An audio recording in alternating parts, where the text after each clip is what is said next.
The Ferno Model 71 is one of the most commonly used litters for cave rescue. In this three-part video, John Punches will describe how to rig the upper bridle, the lower bridle, and demonstrate patient packaging.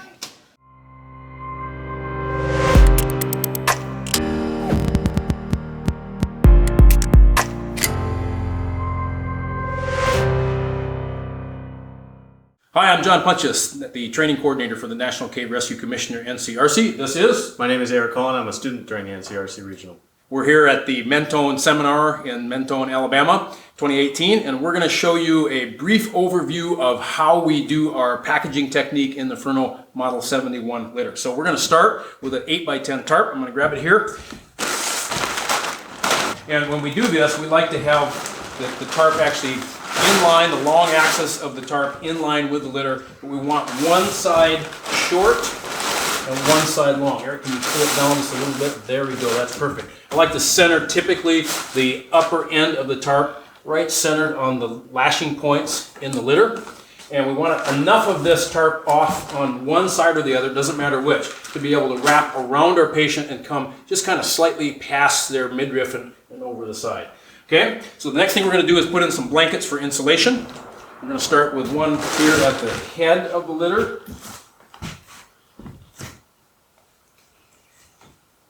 Okay, and we're going to run this one long ways. And Eric is going to line his front corner up with the front corner of the packaging. And then push it down neatly into the litter. We're going to try to do this nice and neat so that there's no folds. Now we're going to take a second blanket. We're going to unfold this one. And this one, because in the upper one we're trying to make multiple layers over the patient's torso to provide lots of insulation. This we're just interested in making sure that we have enough length to get over the patient's feet and then to double across the torso. So we're going to line this up with the bottom of the litter, just enough to make sure we have sufficient blanket to wrap over Eric's feet when he becomes a very willing patient.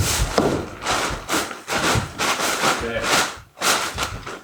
So again, the key here is where we want it located on this end. We're not trying to line the upper end up with anything particular, but we do want to make sure that the side is lined up down the side of our vapor barrier, our tarp. Nice and smooth. Okay. We're going to make sure we put a generous blanket roll underneath our patient's knees so that we can get a nice articulation there to avoid any potential for hyperextension of the knees. So I'm going to grab another blanket. I'm going to make a bulky blanket roll. I'm going to place this where I anticipate my patient's knees will be. There'll be someplace in there. Okay. And if my patient needs, we can also provide padding under the small of the back, under the neck. It really depends on the patient himself. Eric, what do you think? Do you want something underneath your head that we're going to Let's do something over the neck. Okay, so he's going to make a little blanket roll for his neck. And again, this is very specific to the patient's injuries and their comfort level. We want to make sure that our patient's head is about 3 inches from the top of the litter. By having their center of gravity high in the litter, that really makes it easier for us when we're doing our litter handling through passages, when we're coming up and over edges, things of that nature. So we've got about 3 inches up there. Our patient, as is normal for a lot of cavers, is already wearing a harness. If he wasn't, we'd bring one in and put him in one. We're going to use his harness attachment points now to make some connections into our litter. I'm going to demonstrate a double V technique. We're going to start with the upper end of that. So I have 20 feet of webbing. I'm going to find the center of it, and I'm going to pass it through the upper end of his D-link in this case. If he had a rock climbing type harness on, we want to make sure we grab both the waist loop and the leg loop. And I'm going to send one of these to each side of my patient. And we're typically going to connect to the highest side rigging point that kind of ends up on each side of my patient's ears. So I'm going to take the end of my webbing, run it in, make sure I'm not having any twists in that. And we're going to give it a little bit of slack. Just in case he slides down, we prefer to not load the harness unless it's absolutely necessary. This is really here as a fail-safe. I'm going to terminate this with either 3 half hitches, or it's also acceptable in our group to use a half hitch followed by an overhand. I'm going to demonstrate consistently in this 3 half hitches this evening. And I'm going to tuck the tail end down underneath this packaging to keep it from getting in the way. So we're going to do the other side quickly. I'm going to cross over. Yeah, no twists, a couple inches of slack. Being careful not to slap my patient in the face with the tail of the webbing.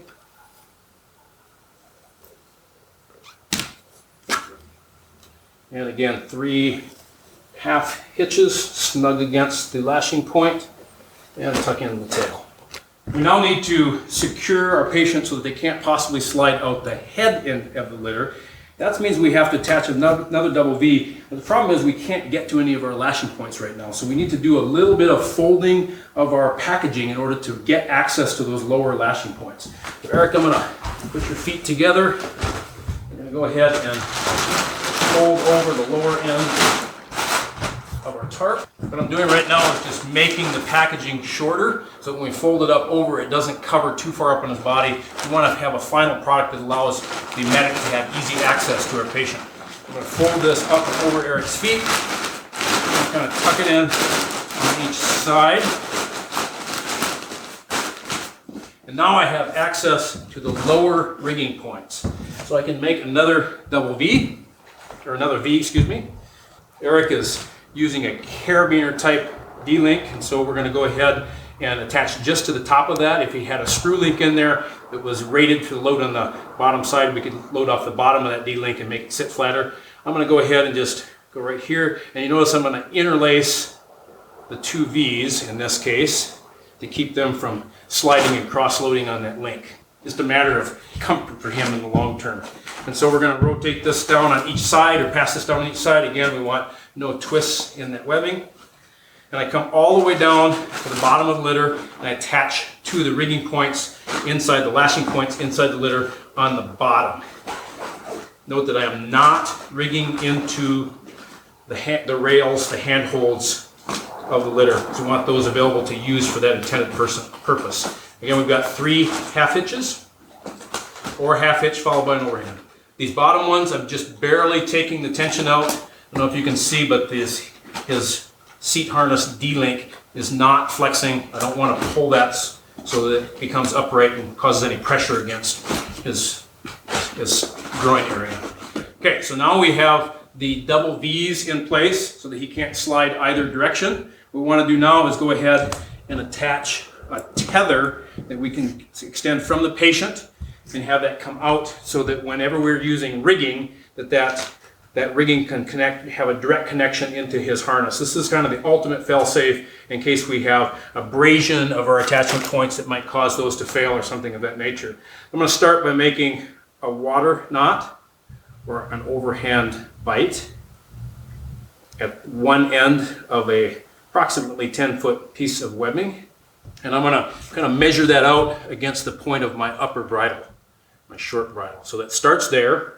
It's going to end up down here, but I know that in the process of loading the system, this is going to stretch and get longer, so this is going to pull out ways, and he may move a little bit in the litter, so when I measure this out to get my length, I'm going to add in usually about 6 inches or so, plus a little bit more for my knot, and make a second overhand bite or water knot. We're going to go ahead and attach that into his harness. Now, you could tie this directly in or use his attachment directly to make that. In NCRC, we tend to go ahead and attach that with a carabiner, even though it is kind of a belay attachment point there. This is all encapsulated in the packaging, and so we know everything lays smooth. By years of experience, we know that we don't have any problems with that getting cross-loaded. And so for now, I'm just going to tuck this in off to the side, and it'll end up inside his packaging. Before we proceed, we want to make provision for providing ongoing vitals for our patient. We do that even for our mock patients, our students who are working through this scenario. There's complications that can be experienced from being in litter for long periods of time. So we want to have regular access to check vitals. I have my little kit here with my basic vital checking equipment. I'm going to start with a stethoscope, and we will often go ahead and pre-position a stethoscope on our patient so that we can have easy access to take his vitals. We're going to put a little Coban or vet wrap, just kind of put that in place.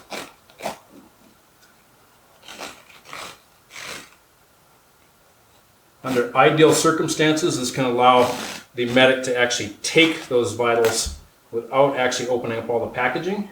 But if they have to, they can. And then we often will go ahead, and if the BP cuff will accommodate, we take off the actual meter from its attachment point here and just allow the tubes and devices to extend out. We're going to index it off this artery and just kind of wrap it upside down, and we can go right across that stethoscope in most cases. So now we've got all access here for a medic to get easy access to that. Anything happens, I can always open the packaging back up. I'm going to go ahead and put some goggles on Eric for eye protection. We may as well do that now. Are those comfortable? Yes, they are. Okay. We're going to go ahead and finish our exterior packaging. We're going to go ahead and start on the short side, give it a little bit of a kind of a fold corner here, and just very neatly wrap this up and over. And again, we want it to come just past the midriff, kind of no further than here. So someplace between here and here is ideal. Well, that gives us kind of a ability to shed water and make sure that we're going to have a good kind of shingled system here when it's all done. I'm going to start by folding the entire thing in and making it shorter, because obviously we've got much more packaging than what we need for Eric. I'm going to make this shorter. I'm going to give myself my little fold over, nice and neat. And then we're going to fold this to the opposite side. And again, we want this side to be long enough that any water coming on there would shed like a shingled roof. We just want to make sure that no water can get into our patient. And we want it to be nice and smooth, nice and neat and even. So now we're going to go ahead and apply the foot loop. So again, 20 feet of 1-inch webbing. And in this case, we're not looking for the center of the webbing. We're just looking for enough of a strap to pass across my patient. So my first strap here is actually going to keep his thighs and knees from bending. So Eric, is this your kneecap right here? That's your knee, okay? So we're going to come to the lashing point either immediately above or immediately below. So I'm looking for the lashing point. So unfortunately, the lashing point that would be best is right on top of Eric's knee. That's a really common thing. So we're going to go up to the one just above it. And so I'm going to start at that point. I'm going to measure across and give myself about 10 inches or a foot of extra. And then I'm going to go ahead and bend or make a bite in my webbing at that point. I'm going to come across on this opposite side, and I'm going to pass it up and through this lashing point directly across from the one that I pointed out just a moment ago. And I'm going to pass both legs of the webbing all the way through, and I attach on that side with a nice snug girth hitch. I'm going to take the short piece, come across my packaging. I'm going to come through the lashing point opposite where I made my attachment. I want that to be nice and snug, but I want to make sure that there's no bends or twists in that webbing. So I'm going to pass that through. I'm going to get that nice and snug. This is absolutely a critical component here, because we don't want his thighs to be bending at the knees there, because that could allow his upper body to shift in the packaging. So that's nice and snug. I'm going to go ahead and start my half hitch, and then reach down here with my finger and capture that progress. I'm going to push that half hitch all the way down against that lashing point. Once I've done that first one, then it's easy for me to come in and terminate that with 2 more half hitches. Okay. Now, at this point, I have a long piece left, and I'm going to redirect that back down and come under my patient's instep. So I'm going to take the time to make sure my patient's feet are together. I'm going to wrap this under his instep, trying to avoid making any twists in the line. And I'm going to come up and find a lashing point. It can be the one I started at, or it could potentially be a little bit lower if I need extra length. I think I'm going to have plenty of length, and so I'm going to come up here. I've got easy access to this original lashing point. I'm going to pass my webbing through it. Pull it back through. I'm going to make sure I don't have any twists, and so one little trick here is to just pull up a little slack, push all the twists down to that lashing point, pull it through to this side where it's easy to deal with. Okay, now at this point, the foot loop is here to make sure that our patient cannot slide down in the litter when vertically oriented. In cave rescue, most of our passages kind of force us into a vertical orientation to make our extrication. So we don't want our patient to slide down. So we're going to go ahead and just apply some force, pulling in on each side of the thing here until my patient actually starts to move up slightly in the litter. That way I know that I've fully compressed the packaging and I'm not going to have him sliding once he loads that. I'm going to make a half hitch here to capture that progress. So I've started it. Again, I'm going to reach in, I'm going to pinch it, and I'm going to pull that back against it and snug that. Now this is the one time in this packaging where I'm using a single half hitch. This is just an intermediate step to capture this progress. I'm going to use the rest of this to finish my packaging. So now I have my webbing. I'm going to redirect it down through. I'm going to come to this, typically this bottom lashing point. For a very short patient, you might use one slightly higher on the litter. Not concerned about twists there because it doesn't actually touch my patient. And now I'm going to come over the upper side of my patient's feet. So I'm going to take the time to kind of rearrange that. I'm going to wrap this across. I'm going to come through the lashing point on this other side.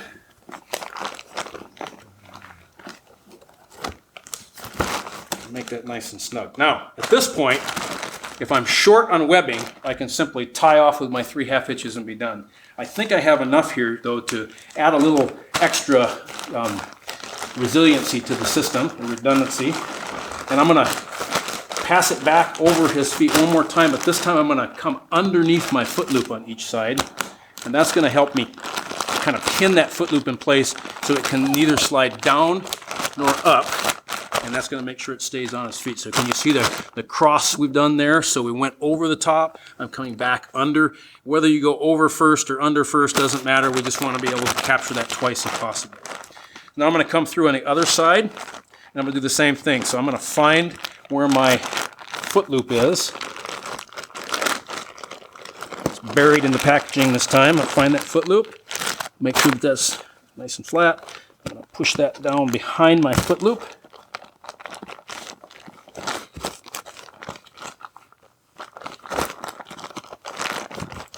Okay, now before I tie off, I'm going to go ahead and make sure this is all properly tensioned. This needs to be quite snug unless you have some injury that contradicts it. Now this is my tail, and I'm going to go ahead and lash that into the lashing point on the litter. I'm going to make sure that we do not try to tie that off to any of the other webbing directly. So see that I've got it into the lashing point of the litter here. Coming into the lashing point. Now I'm going to go ahead again and terminate it with my 3 half hitches. In this case, I've got 2 pieces of webbing very close to each other, and so I can lash around both of those simultaneously. Doesn't hurt anything in that case. That just makes it a little bit easier to get that final point. And we're going to get lucky here and have just enough webbing to terminate that and have about 4 inches left over. So we have the foot loop fully in place. It provides the thigh strap. It provides the loop under the feet, under the instep. It's been quite tightened to compress the packaging. And then we've got the redirect through the lashing point coming across and then back. On the way back, we're capturing underneath the foot loop on both sides and then tying off to the lashing point. All right, now everything's secure on that end. Packaging's well contained. We're waterproof. Now we need to do something to secure his torso. So I'm going to grab my 5th piece of 20-foot webbing. This time I am going to use the center.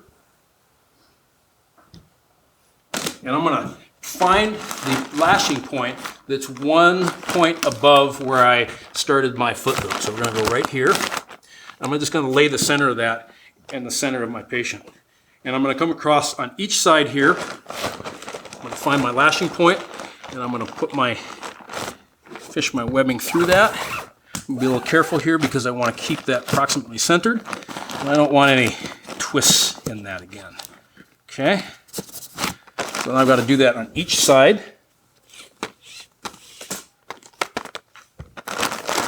All right. So now we have the first part of our upper lashing. Now, with upper lashing, we want to make sure that we're securing the torso adequately.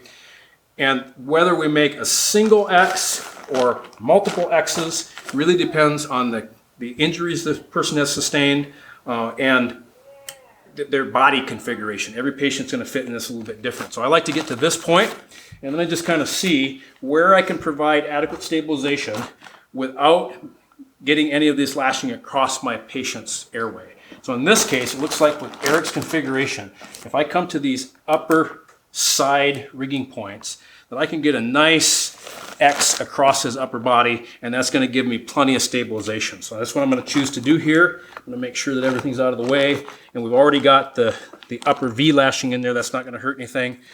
Okay, nice and flat. I'm going to go ahead and terminate this with my 3 half hitches. I'm not really concerned about making this especially tight at this point because I'm going to have an opportunity to do that in a moment. So 1, here's 2, and here is 3. I'm going to tuck that out of the way as we've done with our others. Now, for my last one over here, I am going to want to make this snug and take up the tension. So I'm going to go ahead and get it started. I normally work from the other side, but we'll let you see from this side for the camera angle. Open that up a little bit. Working carefully around my patient's face. We've got no twists in that. I'm going to go ahead and start a V, or start a half hitch rather.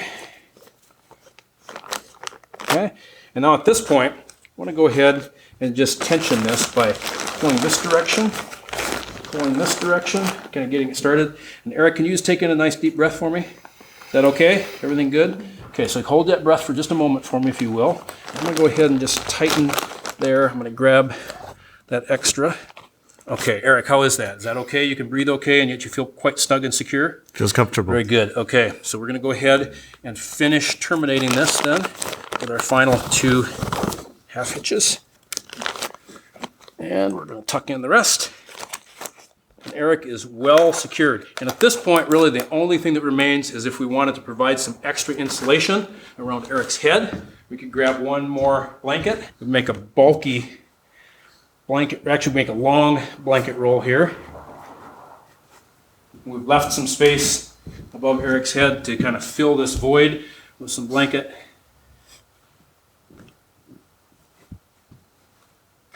Okay, Eric, that's a little too much. We're going to fill all that void in there with extra blanket, kind of nestle him in. And then we could secure that actually with duct tape coming across, and we're taping the blanket in place. We're not taping the blanket to our patient's head. So that concludes the packaging in the Ferno for a patient with moderate injuries or medical condition. You noted that there were no special considerations made here for long bone injuries or rib injuries or pelvic injuries. We have modifications to the system for that, and those will appear in future videos.